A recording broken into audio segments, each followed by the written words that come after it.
कह सकता हूं आजादी के बाद में हमारे यहाँ पर 1962 के अंदर पहली बार खारी फीडर की योजना बनी। आज बहुत चर्चा होती है नदियों को जोड़ने की, लेकिन हमारे राजस्थान के नीति नियंता, मैं नाम लेना चाहूंगा स्वर्गीय मोहनलाल सुखाड़िया जी का, मैं नाम लेना चाहूंगा नरेंद्र नाथ जी आचार्य साहब का। ये दो एक ऐसे व्यक्ति थे जिन्होंने उस समय नदियों को जोड़ने की परिकल्पना को साकार कर दिया।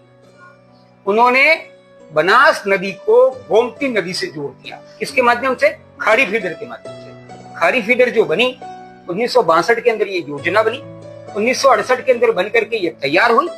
और इस योजना के माध्यम से आप वंडर करेंगे कि एक नदी दूसरी नदी से जोड़ने जा रही, लेकिन वो तीसरी नदी के ऊपर से होकर के आ रही। एक बहुत अद्भुत कह सकते हैं मॉडल है ये अपने आप में, कि राजसमंद लेक के अंदर जो खारी फीडर आती है, ये खारी फीडर जो है वो करजा घाटी और बडाड़ा के बीच में एक नदी है, खारी नदी। उस खारी नदी के ऊपर पुल बन करके नहर निकल रही है, नीचे नदी बह रही है, ऊपर से नहर बह रही है, और वो पानी हमारे यहाँ पे आ रहा है। मैं कई लोगों से मिलता हूँ, बात करता हूँ, चर्चा हिसाब से राजसमंद में 5% लोगों को भी इन चीजों के बारे में जानकारी नहीं होती।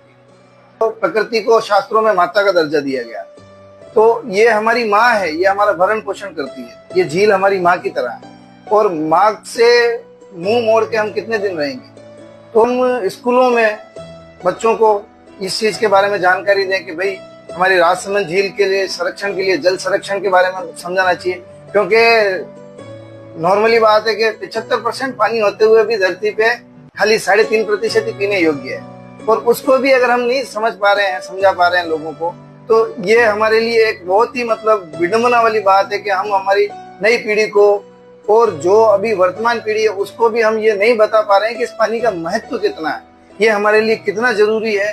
तो अगर हम क्या क्या सुधार कर सकते हैं कि जनता भी जागरूक हो और आने वाली पीढ़ी हम स्कूलों में भी बच्चों को बता सकें